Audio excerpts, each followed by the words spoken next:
This was Mr. Bhansali's dream project, and we knew that he had this with him for about almost 18 years.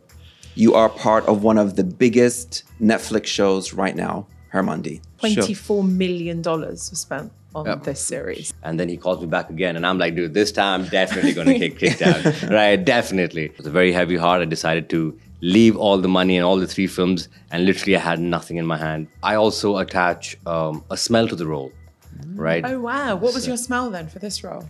And the way Indians show love is very different, to be very honest. Tell us. Describe it. Beauty appeals to everybody. Right? There we go. Exactly. That's the moment where you take your glasses down and you look into the camera. Ek baar dekh lijiye. So I told my mom I need to do something where I invest in myself, that no matter what the financial crisis, you can't take away my skills. Shawarma or biryani? Shawarma. That's quick. Beach or desert?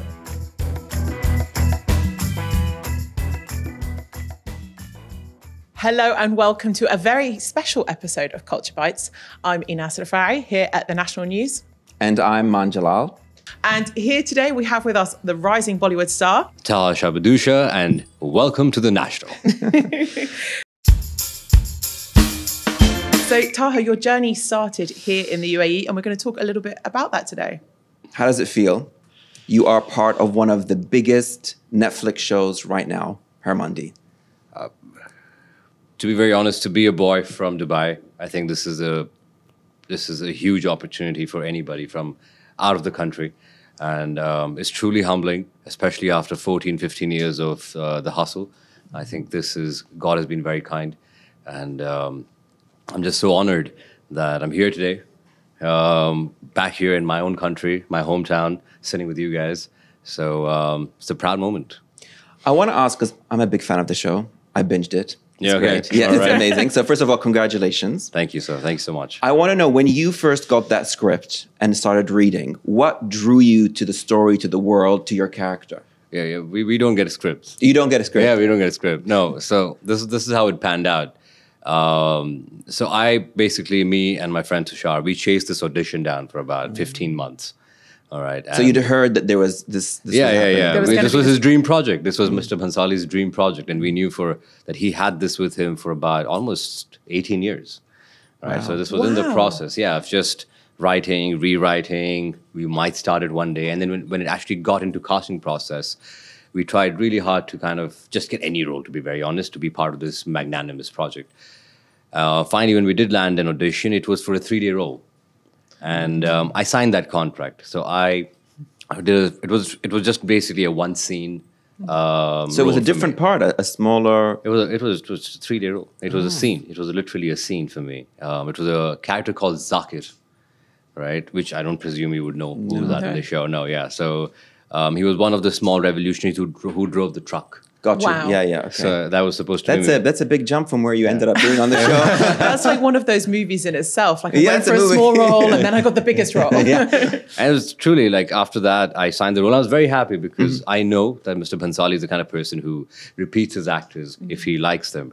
So, and like you said, people start off with one role and one scene, and if it's good, their life changes. So that's what I thought would happen with me, right? So I signed the contract. And randomly, after 3 months, I get a call back, and he says that I would like to meet you. And I was kind of, pessimistic, because during my whole career, I've always been either removed from a film or been replaced or something like that's been happening. So I went to meet him, and he was very kind. He asked me about my past. He asked me what all have I done in my life. I told him, and he said that you've done a lot of work, but nobody knows you, right? So I'm like, well, I'm trying my best. Thanks. Give me a chance. Thanks. Thank you, sir. But he told Shruti, who was the casting director, sitting beside him, and he's like, you know what? Don't give him this role. Give him Balraj's role. You've seen the show, so Balraj was my friend. So he increased my role to Balraj first. And then I did the look test for that. And then I passed that round, and I was about to sign that contract about 2 weeks later. And then he calls me back again, and I'm like, dude, this time I'm definitely going to get kicked out, right? Definitely. So I literally go up to him, and I literally beg him before he even says anything. I beg him, and I'm like, please don't remove me, right? And don't take me out, because it's a big opportunity for me. And And he didn't. No, he didn't. He actually told me to sit down, and I sat down very kind, very nicely. And he said, "You know what? I seen your look test, and there's something in your eyes. I want you for the lead role of my project." And I'm like, "What?" And I couldn't believe him. But he's like, "You don't want it?" I said, "No, I just don't. I don't understand what's happening right now." He's like, "Go get ready for the audition." So literally the same day he had me do an audition, and then it was a long process. It took me. We did the audition, we did the look test the next day, and then he made me wait for 3 months without a callback. Wow. Tough. All right, Yeah. and he just basically, I was palpitating, bro. I used to call the casting director, and the casting director would be like, "We haven't gotten an answer yet. What do you want to tell you?" I said, "Look, I don't want the lead role. Yeah, just give me Balraj's role. I'm very happy. It shouldn't be like you cast somebody else, and then I don't get this, I don't get that, and I'm nowhere." Right? So 3 months later, I didn't get a call back, and I had 3 projects in my hand. All right, different projects, and I was supposed to sign the contract for that, and I stalled it, and there came a decision day where I had to basically either make a decision to either get those 3 films or leave those 3 films. With a very heavy heart, I decided to leave all the money and all the 3 films, and literally I had nothing in my hand. But It's a big risk. big That's a risk, bro. huge Big risk. risk for somebody who was anyway not getting much But work. was your instincts telling you this is going to work out? Were you like, So, this instinct, the same time, like 14 years ago when I got my first film with Yash Raj, Yeah. I had this same internal feeling that, dude, I know that I'm going to get it. I know it. So I just took a big risk, and I'm like, I'm not going to do it. So I said no to all the money, no to the films. And literally 3 days later, I get a call from Mr. Bhansali, and he's like, "Come to set." so he called you himself? Yeah, his office called me. His office, okay. He never called me. He never He's called not me. gonna bother He with never you. called me. Yeah. So he's like, "Come to set. You're my Tajdar. Tomorrow we start." Wow. Literally, that's it. No script, no nothing, no preparation, no readings, nothing. Tomorrow we start. Come, and I get a scene in my hand the next day. That's it. Wow. So when he told you that on the phone, were you like, yes? Like, what was your reaction? No. I think I was very silent about it, and I was just like, I think I was just kind of going through all those years. Yeah. It was like, it's like when you're about in a car crash, it's like your life flashes in front of you. Yeah. So it was like that kind of a moment for me. It was very silent, very spiritual, and Because this was it to a degree. I mean, this is a huge film. Yeah, it's like Sure. $24 million was spent on this series. Yeah. Did you have an inkling that that's how big it was going to be, or did you just trust the director? No, I mean, everybody knew that it's the biggest project of India, and Netflix USA was directly involved in it, and they were going to kind of market it across the globe, right? So, of course, I did not know that this is how much love I would be getting. That's not something that I would be able to even fathom. But what I did know is that now people will know that I'm a decent actor, and I'll be getting more job. I mean, literally, because I had nothing. I just wanted another job, So that was it. And the first call goes to my mother, Wow. because literally, trust me, like if she was not with me all these years, supporting me, it's an expensive industry, Yeah. especially if you got to take care of yourself, your classes, your PR, whatever, so many things, right? Payments, Yeah. right? And if you want to choose the way your career trajectory goes, you can't just make any choices. You got to let go of a lot of things. And so that means you got to let go of a lot of money. Yeah. All right. So that's in comes my mom, and she's the savior, man. So this is more of her win than my win. Like, trust me, like 10% mine, 90% hers. They must have been so excited, your family, when you told them. I told my mom, and it was hush hush. Nobody else knew. Nobody else knew. Until the because- trailer dropped and they saw you. until I shot like 30 days in, and I'm like, now they can't replace me. now they cannot take me out. Now I'm shot. Like, they've invested a lot of money on this. Just always had that fear. And you come from quite, like, you've done other jobs. You weren't always an actor, right? No, I wasn't always an actor. I was, after finishing off schooling over here, 12th grade, I joined university in Sharjah, right? American Yeah. University of Sharjah. You studied for about 12 months. entrepreneurship? Yes, business, BBA. So I started that off, but then my mom was a single mom, right? So she, every day I used to come back home, and I would be like all like partying with my friends, chilling out, and I would come back and my mom's working.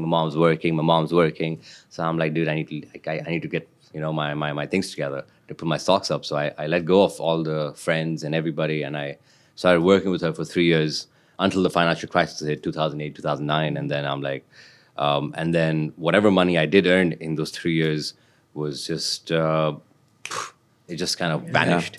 right? And I thought that I was here to help my mom, and I put her in a more just a deeper hole. So that's when I said that I cannot deal with money, man. I cannot. I really cannot. Like, money scares me, right? So I told my mom I need to do something where I invest in myself, that no matter what the financial crisis, you can't take away my skills, right? And I knew that acting was the only thing that I was kind of passionate towards, and that's how it led. Still a gamble, though. It's still a gamble. You seem, we're getting the vibe that you're a risk taker generally. Yeah, no, I think that, I'm an avid reader, right? And I have come to realize that you get nowhere without taking risks. I'm a big fan of Walt Disney. Oh, yeah. Right, and I have read his book back to front, right? There's a few people that have read that. That's been mentioned on many podcasts. Like, a lot of successful people read that book. And it's fantastic, the amount of risk that this guy takes. I mean, for a man who says that he has no creativity and no imagination, who then came up with Mickey Mouse and then came up with this, whatever, the rest of the history. But for that kind of a person to, in every film, whether it be Bambi, whether it be any of the films, he always put it all out there. He put all his money on the line. That's risk. Like, he could have played safe. He's like, no, you know what? We can just not do this. But every time he's like, let's put it out there. And then God's kind, man. God knows when you're passionate, bro. It's like when you're honest to your craft and you're honest to what you want to put out there. I think it takes time, but end of the day, if you're truly honest, he will give it back to you. So I want to ask a little bit more about filming on Heermandi. Did you know anything about this world, like India during that time, about the Tawa'ifs? Did you know anything about that before filming, before shooting? Or were you sort of learning about this world as you go? I think that our community, initially, if you know the past of Bollywood, is that a lot of Tawa'ifs joined Bollywood as actresses, right? So so when I read history books, there was a lot of information about that. And also, during the years, especially when you see films like Mughal-e-Azam or you see films like Pakiza, right, you actually kind of get the gist of how Tawa'ifs were, right? Of course, it's a different depiction with a lot of drama added to it. But I also feel that gave us a lot of pre-information in our hands. And then, of course, while joining it, and when he called me on set, I'm like, I need to get my things together. I need to start reading up on this thing. But of course, I feel that I played a nawab, and I came from a different kind of a mindset. Tajdar came from a different kind of mindset. So I read up more on the mindsets of nawab, because nawabs have always been portrayed in a very I would say in a little bit of a negative manner, that they are all just about debauchery, they're all just about rich people, and they're just throwing their money around, right? But that can't be everybody, right? So so I try to find the humane in them, right? What actually touches their heart, what moves them, and that's what I feel that Tajdar is a very different take on how Nawabs are.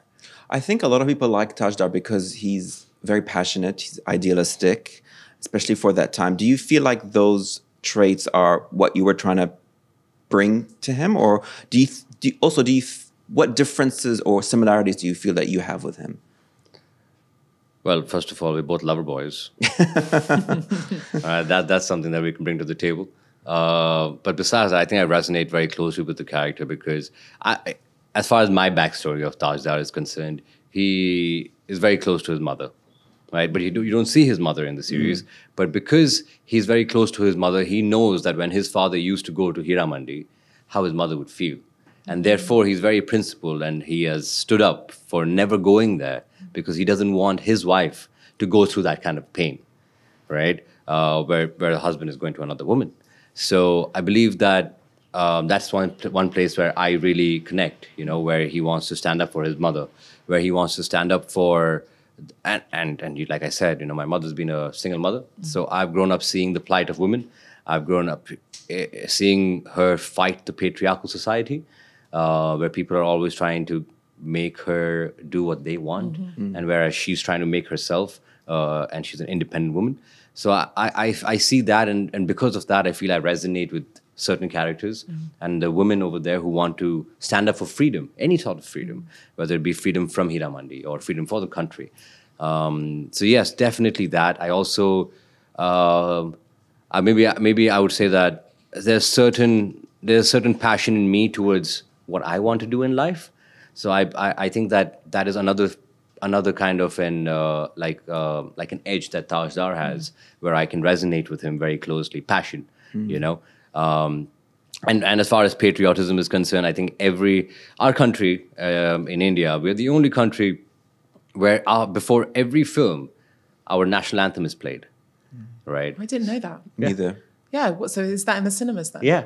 So the national anthem is played Every every time. single time. So you mean in the cinema or while before filming? In you the mean? cinema. Oh, okay. I didn't So know maybe that that's like either. I mean, it's definitely a big part of Indian culture. Yeah, patriotism Right? is a big part. Yeah. Big part. We really cinema. look up to, you know, the army, the navy, the forces who take care of us. So I believe that kind of comes naturally to us. You know, we are always wanting to give back to our country in some way or the other. So yeah, I feel that these aspects I could resonate with. Of course, Tajdar is a much deeper character, and that I had to kind of understand through Mr. Bhansali's eyes and his way of looking at how the character should be and behave. Right. I think there's so many different themes, right, that's covered in the series. Oh, but yeah. there's also the one of colonialism. Yes. And the Brits were in India. So it's interesting now you're talking about nationalism in India and patriotism. Do you think that, you know, that was an important part of the story as well to tell? The colonialism? Yeah. Yeah, 100%. I mean, that was it. I think he kind of weaved the story of Heeramandi and how these women had power over politics as well, which they actually did, right? In fact, they used to be the one, because they would have inside information, which they could then pass out to other people, and which would then change the government, change the way that people would see things. So the power lies over there, right? And I believe that this is a very strong aspect for two reasons. One, in the portrayal of Muslims standing up for the country, because we're all one. Muslims, Hindus, we're all one. It was all one country. So that's a new take on it. Secondly, it's based in Lahore, right? Again, that's in Pakistan, and we are Indians who just made this story. So I believe that it's all about brotherhood, right? And I feel that's what it's all bringing in. When colonialism comes in, it's all about us standing up together and not fighting the Britishers as such, because Tajdar is the kind of person who has also studied in Britain, but he's also seen freedom. He's also seen freedom of speech. And because of that, he comes back with the idea that I'm not against Britishers. It's not about that. He's against slavery, or he's against oppression, right? Anybody who is oppressing another person, I'm against that. Right? And I feel that is a very strong subject. Of course, Britishers, some of them were good, some of them might have not been good, but I believe that oppression was generally throughout the country. So that was what we were standing up against. So yes, definitely a very integral part of the story. Why do you think the show resonated with so many people around the world? Is it because of these historical elements? Is it because of how stylized and beautiful the show was? What do you think particularly about it? I would have to say that beauty appeals to everybody. Right? There we go. Exactly. That's the moment where you take your glasses down and you look into the camera. Ek baar dekh lijiye. So, no, I feel that Bhansali brings a very different vision to Indian cinema. And somebody like him who is so intricate in his detail in every frame, you know, and I think that is what is appealing to the audience worldwide. When they see this story, they're not just seeing the story or the love story or what the Tawais did.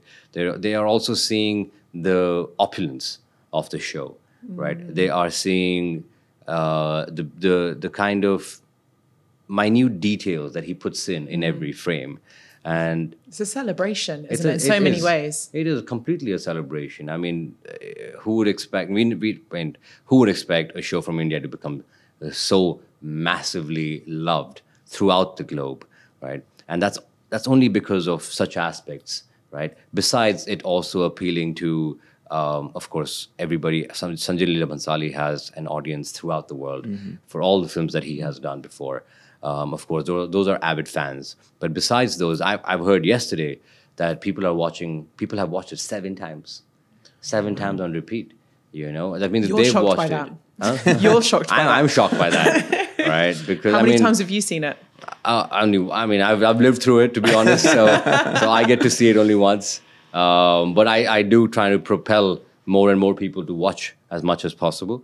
So yes, I feel that the global appeal happens because of the beauty, because of the extravagance, the opulence, and of course the incredible storyline and the depth of the feelings. I think love stories are evergreen. Yeah. Right. They're universal, right? And the way Indians show love is very different, to be very honest. Tell us. Describe it. Is it intense? Is Indian love more intense? I think they're more diehard. You know, it's all or nothing. Yeah, it's all or nothing. It's a big risk. You know, it's a big risk. They put their heart out and they put their passion out, and you know they're willing to fight the society. They're willing to fight anybody and everybody for love. You know, and they're not logical about it. You know, we're not logical about it. It's not like, you know what, my dad doesn't like it. You know, why doesn't he like it? No. It's like love. You know, I love you, and I will stand by you no matter what. I love that. Yeah. I love love. Yeah. I mean, we don't talk about it enough, right? I don't think maybe it's the Tinder age that we live in. So you need to give us some hints. Have we got any more projects coming up? I think there's a couple of projects which are coming up. I just did one which I launched in Cannes, and that's a film on bride slavery. Oh, it's a very strong, hard-hitting subject. So this is a film? It's a film, and it's called Paro. And we wanted to do this so that awareness rises, right? So we are trying to get it into the UN and the other places where we can then get support for these women. And I would just say that because of this kind of love and that I'm getting from this show, I would also like to put out some social values, you know, through whatever I can do, so that people support. Like I said, I know the plight of women and what they go through. There's much more than what men go through. All right, on a daily basis. So if I can just give a small percentage of that and help people, I would love to. Do you have a dream project, dream director, dream actor or actress that you really want to work with? We want to manifest with you. Yeah, that's a big theme on the show. We're going to be here. We're going to manifest. Yeah. You know, there's a couple of directors I want to work with besides Mr. Bhansali. Mr. Bhansali is number one. I mean, I would love to do a movie with him. And if I'm saying Bhansali, me, Alia Bhatt, right? This is one film that I definitely want to do. But of course, my top 5 directors would have to be Prashant Neel, the Raju Irani, Imtiaz Ali, Vidhu Vinod Chopra, who made 12th Fail recently. And the 5th one I would have to say would be the person who made this one. Can I say Hollywood names? Yes. Of course, we want anyone. You know, the we're list is long. expecting you to say Hollywood as well. Oh, all right. Okay. Perfect. I mean, I really want to work with Wes Anderson. I want to work with, you know, Christopher Nolan recently worked with Dimple Kapadia and all that. I mean, I hope that he comes in and we get to do something like, you know, an action film together. That would be incredible. Well, if Wes Anderson is watching, he'll like your suit. Yeah, he will. It's I'm gonna giving frame Wes myself Anderson right in the middle. If we could just get a big the way you frame. like it. Well, now that you've spoken it, you know it's out there in the universe, so hopefully it'll come back. Yeah, we're Hopefully. manifesting it. We want to ask you about growing up in the UAE. I mean, it's quite an incredible story. Like, you're born in Abu Dhabi, Yes. and now you're in one of the biggest Bollywood shows, right? Or Yes. yeah. So I want to ask first about your early life in Abu Dhabi. What was that like? And did you always have an interest in acting and performing from a young age? I think growing up in Abu Dhabi was, first of all, I had really great memories. I remember going to both to the mosque and the church because my father's Muslim, mother used to be Christian. And I remember going to Sherwood Academy, which is a school over here. Used to go around Cornish, you know, walking around, driving my cycles. I used to live in this building. It was called the Nadia building. I don't know if it still exists, but of course so yeah, these memories are forever, right? And at that point of time, it was, to be very honest, I was so young, I thought that films were real. I thought that, Oh, no. I'm like, but wait, I just saw this guy over there. How did that? So I personally feel that everything was real at that point of time. I was so young. I was a little idiotic, I presume. But while growing up, I got into a boarding school. And that's when I used to be really homesick. So I used to really miss my mom. Where was boarding school? This boarding school was in India, in Kodaikanal. For 2 years I was there. And at that point of time, the first few months is all good. You know, everything's new, everything's fresh. You're like, oh yeah, I'm playing. But then after that, it really hits you. And you're crying, and you have other people crying. And I guess at that moment of time, I felt like I wanted to entertain them, to make them laugh, so that they don't cry. And that's when it actually kind of erupted from there, that I would like to entertain people. And in that specific school, they used to have theater plays where people would play Peter Pan and they would play Alice in Wonderland, and it would be a stage show. And that's when I'm like, dude, I want to do that. I want to do that. So when I came back over here and then kind of stayed over here, then there was hardly any stage shows. Yeah, not so many drama schools Not so back many then. drama schools back then. And even in schools, they were always promoting education, maybe sports, but as far as creative artists are concerned, there was never any stage plays or any kind of rehearsals or things like that. So Were you one of those kids that used to do it after a dinner party, just do your own stage show? My kids do that all the time. I didn't know what it was. I wish I did. I really wish I did. I've heard so many stories of kids actually, trying to act it out, learn, but I didn't even know what a script was. I didn't know what a scene was. I didn't know that stuff, So nobody taught me that. So it was just me trying to, I think in my alone times, I would try to imitate other actors, but that was only in my own time, right? I would never put it out there. But then it kind of, when I started modeling when I was about 15, 16 years old, that's when I understood, oh, okay, this is how the camera, this is how an audition happens. And then I started understanding the process.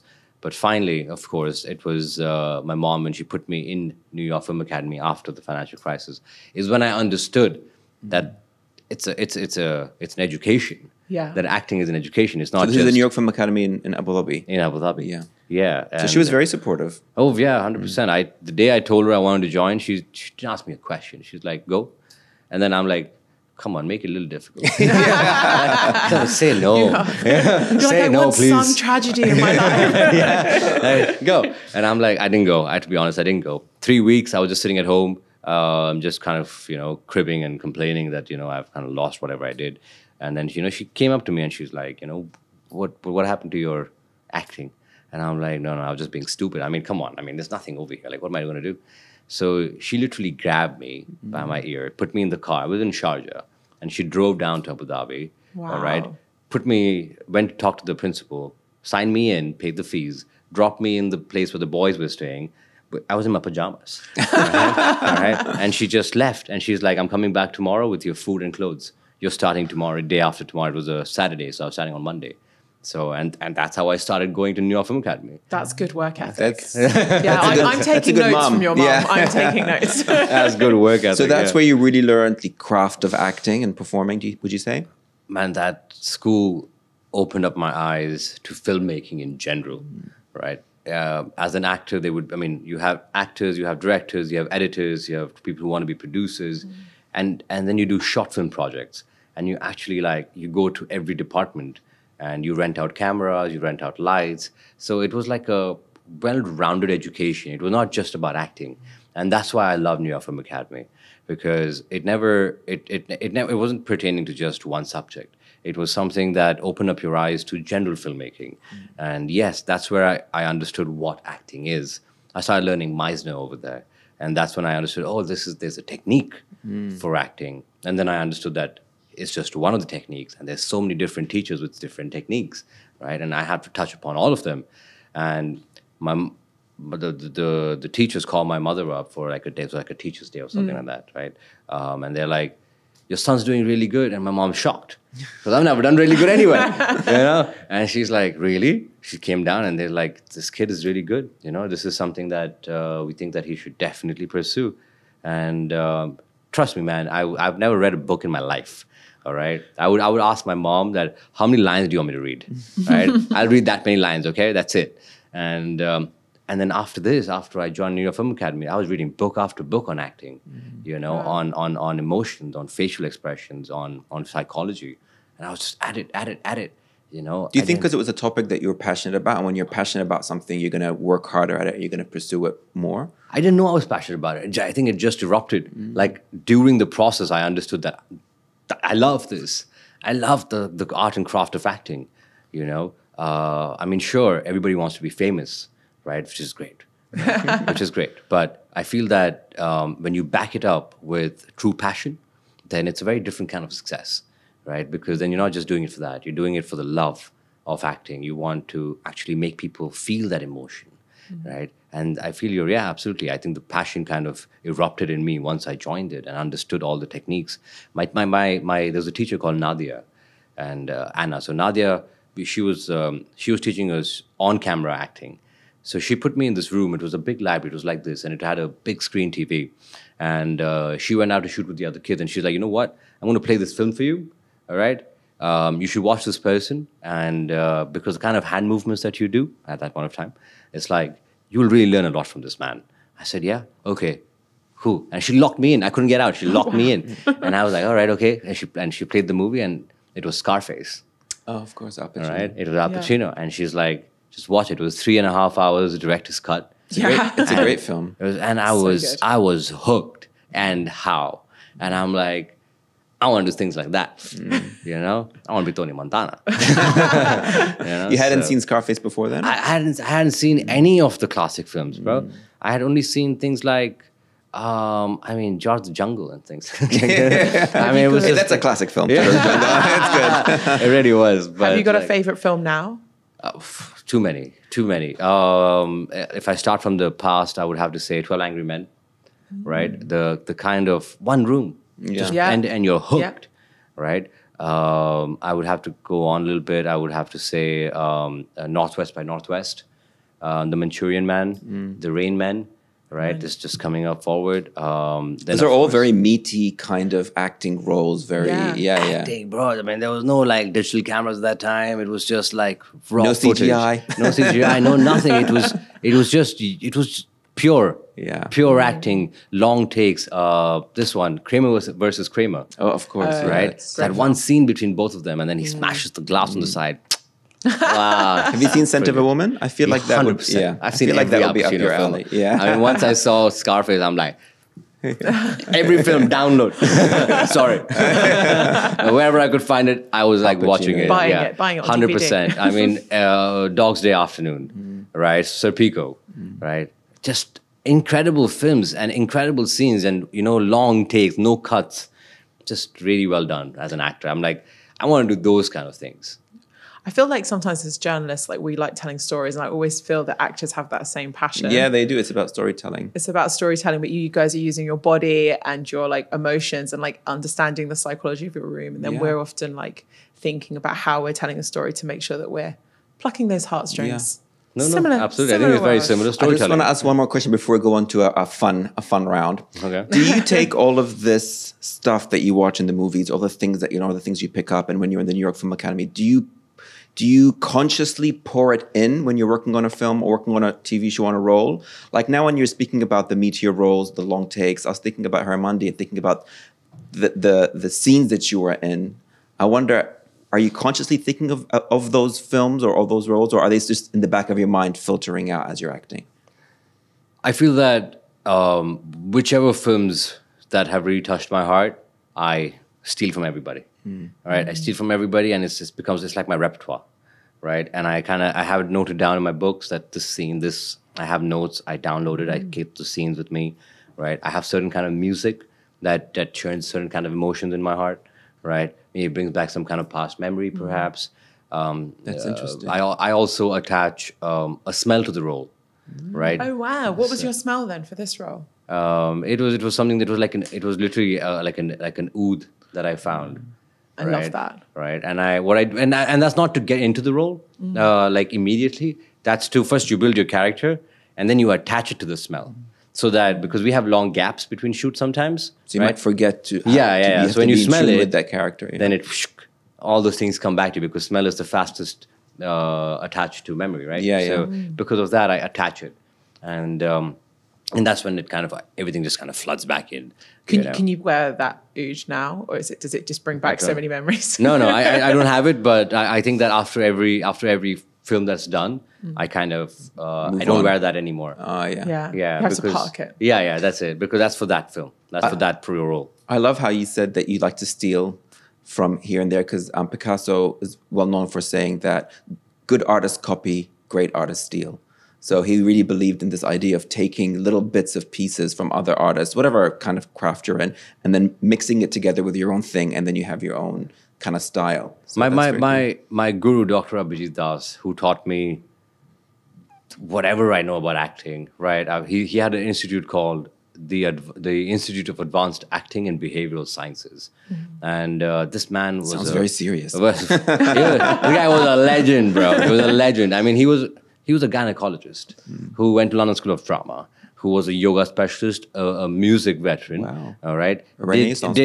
Did closed magic, which 27 people around him, you can't catch them.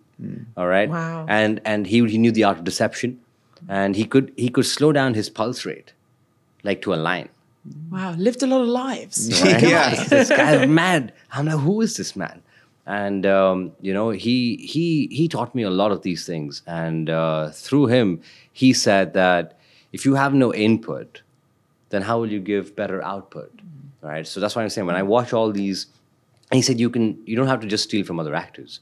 You can steal from artists, painters, from musicians, right? It doesn't matter. You can I can steal from you right now. Steal. Right? Like how you're biting your lip right now, right? So I picked that up. Right, and you never know when you're actually listening to somebody. You're not just nodding your head. You're actually, you're doing something. You're there. You have that thought. You attach that thought to the gesture, right? And you just keep pick up small things, and then you use it. It just comes back somewhere in a role. It just comes back, and I think that's the best part of being an actor. It's constantly just like observing, yeah, Taking, stealing. I love that. Okay, right. So we have this really fun.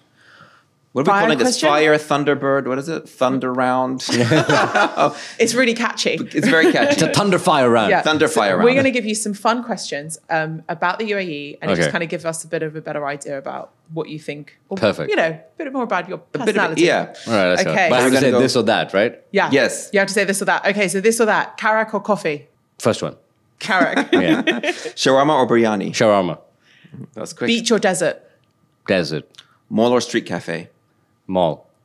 Okay, weekend staycation, Ras Al Khaimah or Fujairah? Fujairah. Sweet or savory? Savory. Road trip or flight? Flight. Interesting. So Good. Yeah. Okay, cool. Are you A mall guy. A mall I guy. didn't take you for a mall guy, but okay, interesting.